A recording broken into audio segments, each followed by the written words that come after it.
Boa noite para todos, a paz do Senhor Jesus. Amém? Maravilha. Mais uma noite na presença do nosso Deus. Estamos aqui exatamente para isso, para glorificar e bendizer o nome do Senhor. E você é especial para Deus. Você não veio aqui por acaso.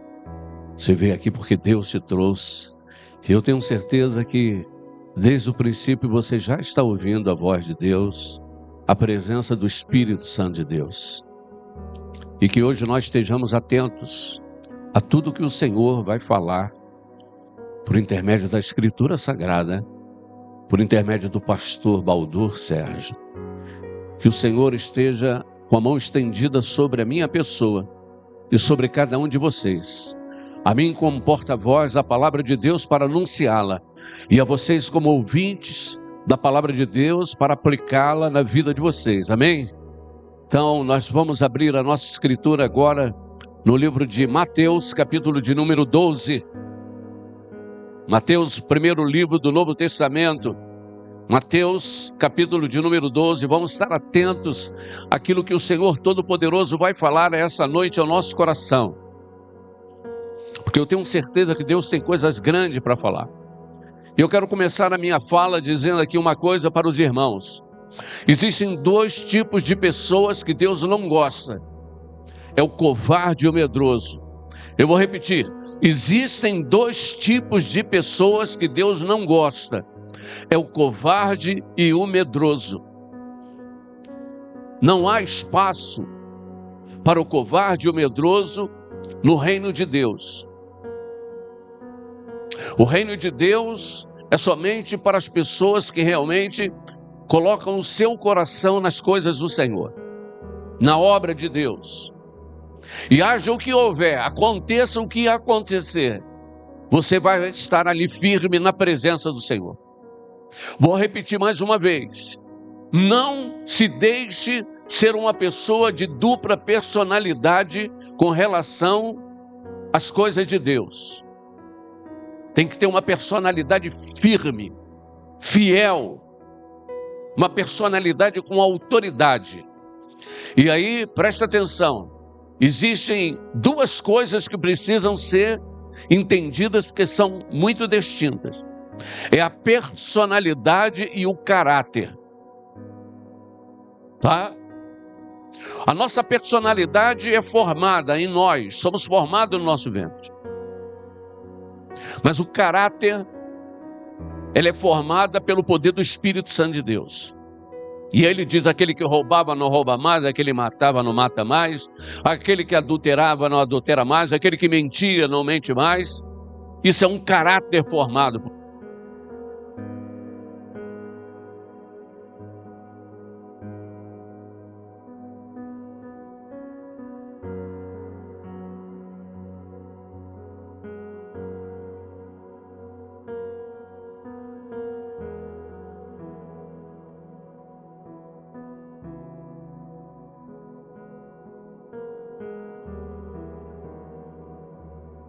Eu vou voltar aqui.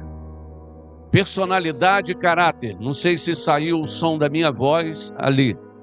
Nós estávamos falando de personalidade e caráter. A personalidade é alguma coisa, irmãos, tá? Que é da persona, nasce com ela. Não tente mudar a sua personalidade, porque aquilo ali foi dado por Deus para você. Você vai ser uma pessoa que vai estar sofrendo. Desde o ventre da tua mãe, você já nasce, você já tem uma personalidade própria. Agora o que Deus troca na nossa vida é o caráter. Se Deus colocou em nós um bom caráter, temos que continuar com bom caráter, amém? Então pega a tua escritura sagrada e vamos abri-la agora no livro de Mateus capítulo 12. E o verso é o 22. E a palavra do Senhor vai nos dizer agora, fica atentos, hein? Trouxeram-lhe então o endemoniado cego e mudo, e de tal modo curou, que o cego e mudo falou e via, e toda a multidão se admirava e dizia: não é este o filho de Davi? Mas os fariseus, ouvindo isso, diziam: este não expulsa os demônios, senão por Beelzebul, príncipe dos demônios.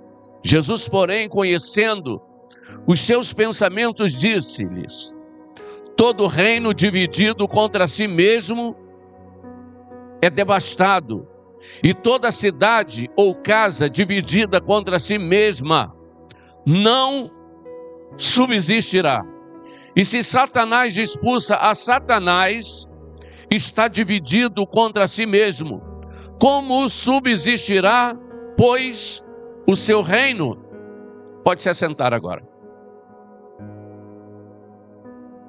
Vamos estar aqui atentos no que o Senhor está falando ao nosso coração, para a gente compreender por que é que estava acontecendo isso. Tudo isso estava acontecendo por causa da perseguição dos fariseus sobre a pessoa do Senhor Jesus Cristo. Tudo começou porque Jesus, com os seus discípulos, tendo fome, entraram ali na seara, onde tinha uma plantação de milho, e era num dia de sábado. Eles então, com fome, pegaram os milhos para comer. E aí, os fariseus começaram a censurar os discípulos de Jesus que estavam pegando milho. Não era porque estava pegando milho, é porque era sábado. E eles achavam que sábado não podia pegar milho, porque pegar milho para eles era trabalhar. E no sábado para eles não podia trabalhar. E aí Jesus chamou a atenção deles e falou assim: veja só, vocês não conhecem a palavra que Davi, juntamente com aqueles que estavam com ele, num dia de sábado, tendo fome, entrou no templo e tinha ali um alimento que não era próprio para as pessoas, mas sim para aqueles sacerdotes que ali estavam, e era apresentado a Deus. Como ele pegou do pão, comeu e deu para aqueles homens que estavam com ele. Jesus faz uma outra pergunta: vocês por acaso, tendo aí um animal, uma ovelha, se essa tua ovelha cair num buraco, por ser sábado, você não vai tirá-la do buraco? E eles tinham trazido também um homem com um problema de saúde. Jesus tinha curado, e era no sábado. Eles ficaram aborrecidos. E Jesus diz que o homem, para Deus, é mais importante do que o animal. E eles tentaram apedrejar Jesus, criaram uma situação para acabar com Jesus, mas Jesus conhecia o coração deles, os pensamentos, e Jesus saiu dali de fininho, e eles não puderam fazer nada com Jesus. E Jesus depois entra nessa situação aqui, que trouxeram um endemoniado, cego e mudo, para Jesus. E a palavra de Deus diz que o Senhor Jesus orou por aquele homem, e ele via e falava. Falava porque ele era mudo, então passou a falar. Via porque ele era um cego e passou a ver. E a Bíblia diz que toda a multidão se admirava. Quem é a multidão que se admirava? As pessoas, os discípulos, aqueles que estavam ali. Mas havia outra multidão. Qual é a outra multidão? Eram os fariseus. Porque estavam ali como oposição ao Senhor Jesus Cristo. Não me importava para eles, na verdade, que Jesus estivesse fazendo o bem. O que importava para eles é que Jesus estava, na verdade, tendo mais reconhecimento do que eles. E isso criou neles uma inveja, um ciúme. E eles tentaram se levantar contra Jesus Cristo. Mas isso tudo é para que se cumprisse a palavra do Senhor. Para que a palavra do Senhor se cumprisse, isso realmente aconteceu. E diz assim, no verso 24: mas os fariseus, ouvindo isso, diziam: este não expulsa os demônios, senão por Beelzebul, príncipe dos demônios. Jesus, porém, conhecendo seus pensamentos, disse-lhe: todo reino dividido contra si mesmo é devastado, e toda cidade ou casa dividida contra si mesma não subsistirá. Olha, queridos, É uma pura verdade. Eu vou falar aqui uma coisa para vocês que eu vi acontecer. Em frente à minha casa tem uma igreja, não vou falar denominação, porque não convém, não tem nada a ver. E eu já, inclusive, preguei, né? Fui convidado para trazer a palavra nesse local, nessa igreja. E a igreja, ela vinha crescendo. O pastor que estava ali era um pastor jovem que foi colocado. E a igreja, infelizmente, estava dividida. Dividido entre aqueles que guardavam a lei e aqueles que guardavam a graça. E o pastor, então, como a igreja era uma igreja tradicional, o pastor trouxe uma renovação para a igreja. E aqueles que guardavam a lei se levantaram contra o pastor. E houve um debate muito grande dentro dessa igreja. Envolver o pastor em algumas situações. Não estou aqui para defender o pastor, mas para defender o reino de Deus. A casa aqui que a Bíblia diz, que é a casa do Senhor. É ela que eu estou querendo defender. E houve um racha tão grande, irmãos, que a igreja se dividiu. Mas o pior foi o que aconteceu. Entre aquelas pessoas que levantaram-se ali. Sério, eu vou contar uma coisa aqui séria para você. Pelo menos umas 10 pessoas da igreja morreram. Umas 10 pessoas morreram. E foi assim, uma atrás da outra. E quais foram as pessoas que morreram? Todas aquelas que estavam criando contenda, que estavam guardando a lei, e que não achava que o pastor poderia trazer uma renovação para a igreja. Não aceitava o batismo com o Espírito Santo, o mover do Espírito Santo. Conclusão hoje, a igreja existe porque ela é uma denominação muito grande e as outras sustentam a ela. Porque o pastor, então, que estava sendo perseguido, se desviou, e aí, a partir daquele momento, daquela hora, daquele instante, a igreja dividiu. E a igreja, então, foi se apagando. Depois da morte dessas pessoas, a igreja que tinha ali, pelo menos ali, uns 200 membros, a igreja hoje, se ela tiver 20 membros, é muito. Sabe? Por quê? Porque reino dividido não subsiste. Assim como o Senhor também fala que a casa dividida não subsiste. Se você dentro da sua casa, a esposa puxa para um lado, o teu marido puxa para o outro lado, se os filhos puxam para o outro lado, irmão, não vai resistir. Nós temos que trabalhar em comum acordo. Estou falando para pessoas que temem ao Senhor, pessoas que têm, na verdade, compromisso com Deus. Não estou falando para o mundo, porque a palavra de Deus não tem nada a ver com o mundo, mas estou falando para aqueles que foram tirados do mundo e hoje estão na presença do Senhor e precisam pegar essa palavra e colocar essa palavra nas nossas vidas. E aí diz o Senhor assim, Jesus dizendo no verso 26, e se Satanás expulsa Satanás, está dividido contra si mesmo. Como subsistirá, pois, o seu reino? Irmãos, Satanás, ele é um enganador.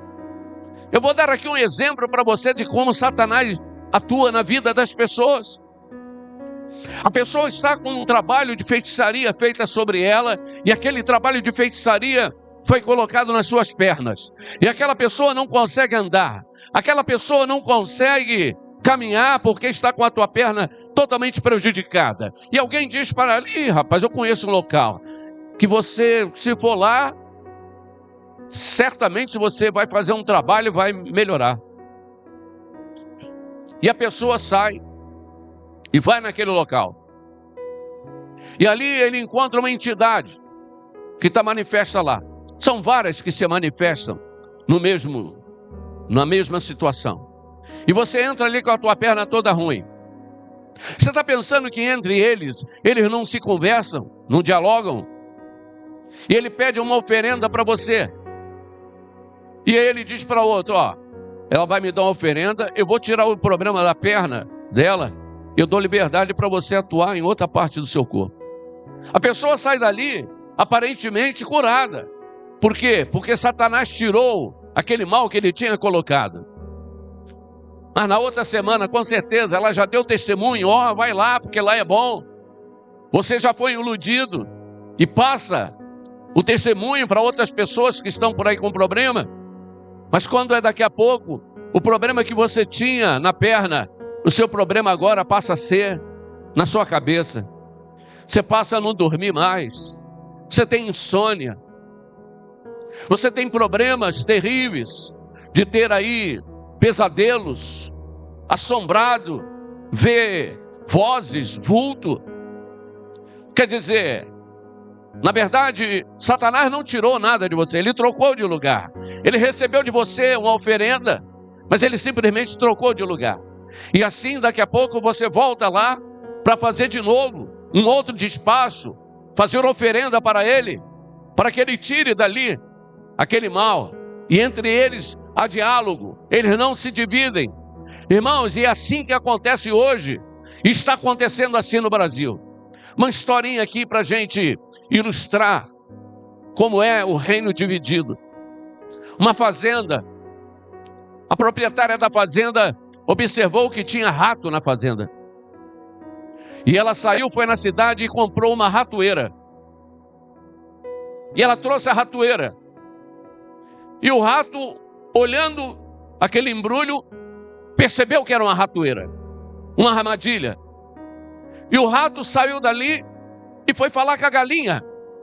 E disse para a galinha: olha, dona galinha, a proprietária, ela comprou uma ratoeira. A galinha olhou para o rato e falou: o que eu tenho a ver com ratoeira? Tenho nada a ver com ratoeira. Ratoeira é problema seu. O rato saiu dali meio desconcentrado. E ele foi na vaca e disse: ô dona vaca, me ajuda aí. A proprietária do imóvel, ela comprou uma ratoeira, uma armadilha.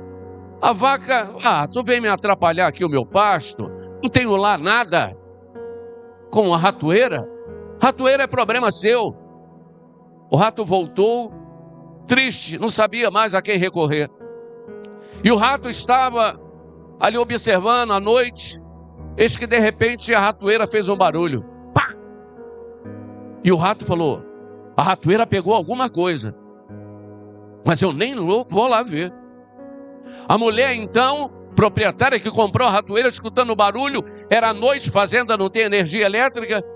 Ela foi lá e quando ela foi botar a mão na ratoeira, a ratoeira tinha pego uma jararaca pelo rabo. A jararaca, por sua vez, veio e abocanhou a mão da proprietária. O marido daquela proprietária, o fazendeiro, colocou aquela mulher numa charrete e correu com ela para a cidade. E ela ficou internada durante algum tempo. E ela teve alta, mas voltou com febre para casa e muito mal. O recurso naquela cidade era pequeno. E vieram para casa. Quando chegaram em casa, um montão de gente ali, e ela com febre. Alguém disse assim: o que é bom para as pessoas que estão com febre, que estão fracas? Aí alguém disse assim: olha, eu acho que fazer uma canja de galinha é bom. O fazendeiro então foi lá e pegou a galinha e fez uma canja da galinha para alimentar as pessoas. Depois de alimentar as pessoas, ela passou mais uma semana, não resistiu e morreu. E vieram muitas pessoas agora para o velório na fazenda, parentes da cidade. E aquele homem, o fazendeiro, estava ali.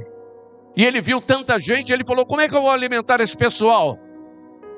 E alguém disse: pega aquela vaca e mata. Pegaram a vaca e mataram a vaca.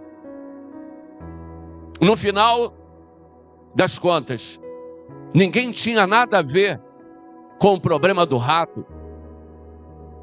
Mas o rato não morreu, porque o rato tomou conta da sua vida. E o rato estava preocupado com a sua vida. Hoje, nós precisamos aprender a nos preocupar com a nossa vida. Você entende que eu falei aqui agora que o reino dividido não subsiste? Na nossa casa, se nós estivermos assim divididos, também não vai subsistir. Na casa do Senhor, na igreja também, se nós estivermos divididos, irmãos, não iremos subsistir. Eu vou dar aqui um exemplo para você. Quantos ministros são no STF, você sabe? 11.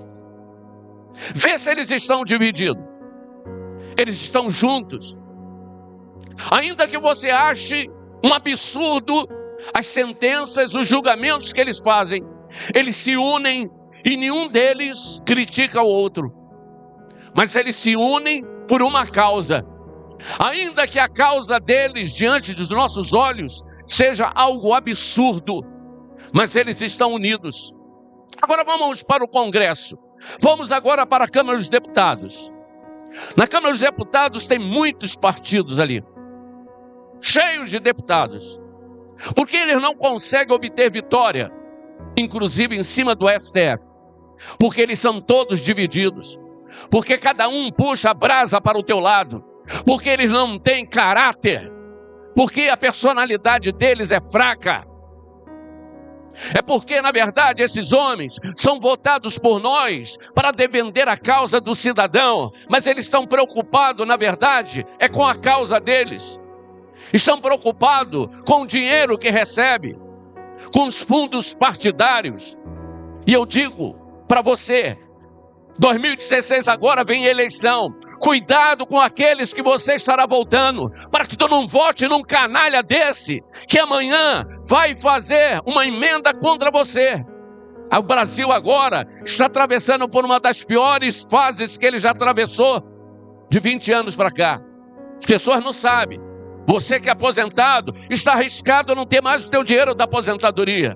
Agora mesmo, teve uma fraude de 6 bilhões e 300 milhões. Sabe o que um cretino do PSOL lançou para lançar uma PL para que toda a população brasileira dividisse para todo mundo, para que nós todos pagássemos o rombo que foi feito por eles. E as pessoas continuam caladas. Você chega no Senado, é a mesma coisa. Tu encontra meia dúzia de senadores ali que aparecem para defender a causa e dizem abertamente, tem que criar um impeachment para o ministro do STF, mas no entanto, a maioria tem medo porque tem rabo preso, a maioria tem medo porque na verdade fizeram jogo sujo, levaram propina de algum lugar e por essa razão eles, por sua vez, não botam a cara a bater. Mas agora no STF tem um que foi colocado pelo Bolsonaro. E eu quero dizer aqui que ele é o pior de todos eles. Porque nunca se levanta contra os outros 10. Porque quando foi na ocasião de votar para a prisão do Daniel, ele voltou para a prisão de Daniel. E diz a um homem de Deus. E a palavra do Senhor diz que é um peso só. E uma medida, não podemos ter 2 pesos e 2 medidas. Mas infelizmente está acontecendo isso. Sabe por que o Brasil está vivendo essa situação aí?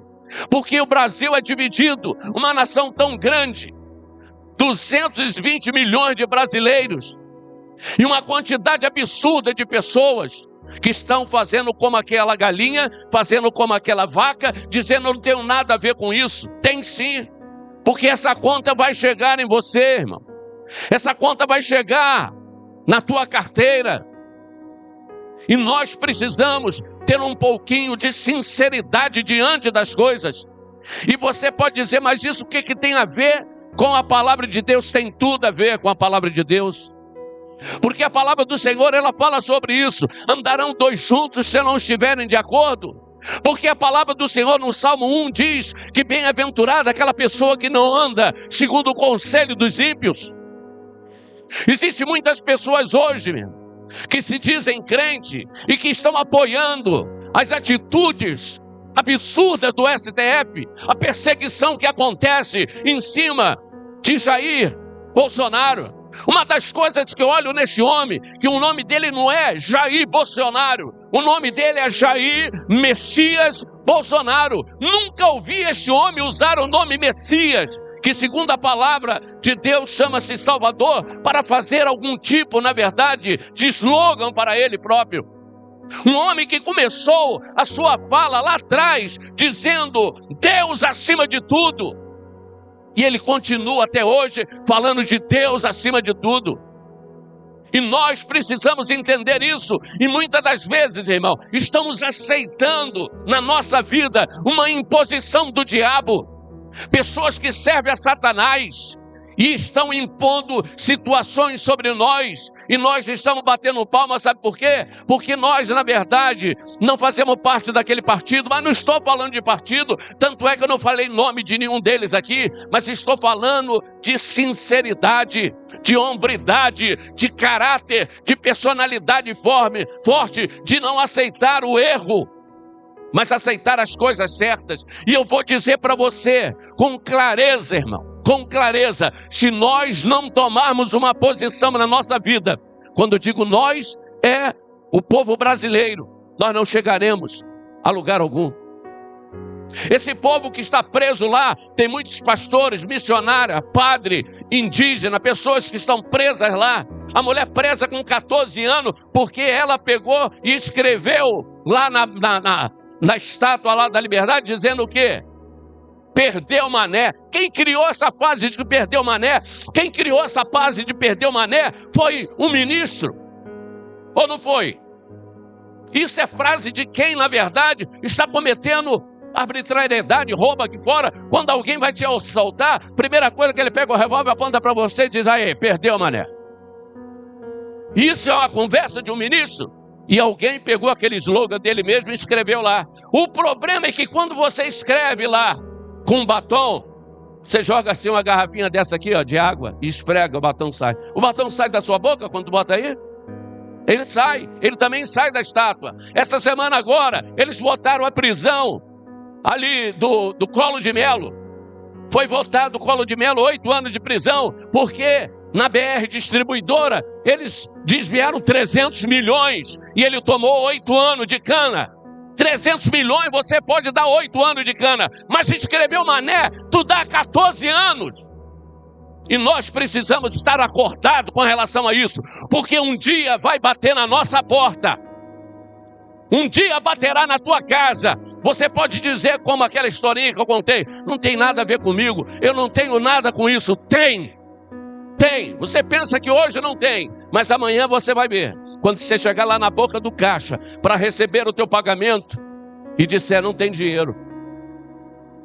O governo tem dinheiro para eles. Para viagens absurdas tem dinheiro. Para gastar dinheiro para tudo quanto é lugar tem. Mas não tem dinheiro para as escolas. Não tem dinheiro para a saúde. Para a educação não tem. Mas tem dinheiro para os músicos, os artistas que vão por aí apresentar os seus shows.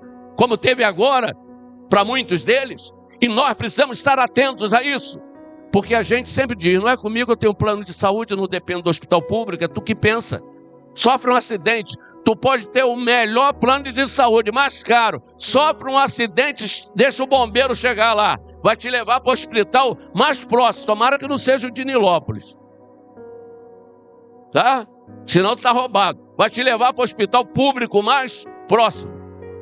E dali depois é que você vai ser, na verdade, transferido para outro lugar. Então você pensa que não, mas tem tudo a ver contigo. E se tu chegar naquele hospital e disser para você que naquele hospital não tem recurso para te atender. E se tu chegar naquele hospital, acontecer no hospital com você o que aconteceu comigo. Que o médico, eu na sala de cirurgia, um médico me operando, me cortando, pediu um outro bisturi e disse que estava cego. A instrumentista que estava ali disse que não tinha outro. Ele cortou com aquele mesmo. Depois ela pediu um cordão de sutura. Ela disse que só tinha aquele. É um absurdo. Só quem já passou por essa situação é que sabe exatamente o que é a situação. Muitas das vezes nós precisamos passar pelo problema para saber qual é o problema. Só sabe que é fome quem tem fome. Só quem tem fome, quem passou pela fome. Às vezes você está com vontade de almoçar, deu meio-dia, tua mente já diz que está na hora do almoço. Aí bate aquela vontade de comer. Vem, bate aquela vontade de comer. Mas isso, aquela vontade de comer, não quer dizer fome. Passar fome é querer comer e não ter o que comer. Eu passei por isso. Não na minha família, na minha casa, mas trabalhando. Trabalhava longe. Eu trabalhava na Bahia, um lugar chamado Bom Jesus da Lapa. Tinha que atravessar o Rio São Francisco numa balsa com um carro, andar dentro de uma estrada de barro e depois pegar um local para abrir picada com foice para poder chegar no local. Na ida tudo bem, no meio do caminho lá, muito calor, a Bahia muito quente, a água que levava no cantil acabava, a comida já não tinha mais, aquela vegetação, ela não tem folhas, o sol passa pelas folhas, tu tentava se proteger, e a gente trabalhava com agronomia, tinha em cada lugar que você passava de 100 metros, com a bússola na mão, você tinha que cavar um buraco, colocar uma estaca, colocar ali uma etiqueta com um número e levar aquela terra para ser examinada lá no laboratório, na cidade, pelos agrônomos. E muitas das vezes eu quis comer e não tinha o que comer. Muitas das vezes eu quis beber água e não tinha o que beber. Muitas das vezes passávamos por essa estrada de barro para voltar para o Rio São Francisco e chegava num casebre daquele lá, bebia uma água que ela era, sei lá, mais amarela do que essa rosa aqui. Mas você com sede, você bebe. Sabe o que eu estou querendo dizer para você? Não espera passar um problema desse para não faltar nada na sua vida, na sua casa. Você pode pensar assim, isso não vai me atingir. A vaca também pensou que não ia atingir. A galinha também pensou que não iria atingi-la. Mas foram elas que foram para a panela. Lembra-te, você é a parte mais fraca. Tá? É a parte mais fraca. E nós precisamos despertar. Deus quer um povo valente. Um povo que ora, mas um povo também que exige os teus direitos. Porque às vezes, como já foi dito, colocamos tudo na conta do Senhor. Esperamos que Deus faça o melhor. Mas somos nós que temos que fazer a nossa parte. Amém? Fica de pé, por favor.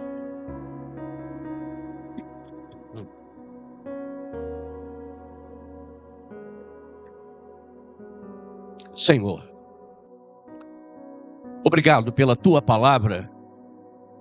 Obrigado pela tua mão estendida sobre nós. Obrigado por tudo que tu tem feito. Que este povo se desperte para buscar a ti de todo o coração. Que a mão do Senhor esteja estendida sobre cada vida. E que haja aqui, meu Deus, a manifestação do teu Espírito. Um espírito de vitória. Um espírito, meu Pai, de autoridade. Um espírito, meu Pai, que não se entrega. Aqui foi trazido pelo Tauã sobre uma situação de Eliseu e sobre o Geazi. E o Geazi olhava pela janela e via todos os soldados. Imaginava que seria o fim dele. Mas Eliseu fez uma oração e disse para ele: olha agora, para que tu enxergue. E ele olhou e viu que maior era o que estava com eles dois do que o que estava ali no mundo. Nós precisamos aprender a guardarmos a palavra de Deus com toda a sinceridade e com o coração aberto, porque Deus gosta de justiça.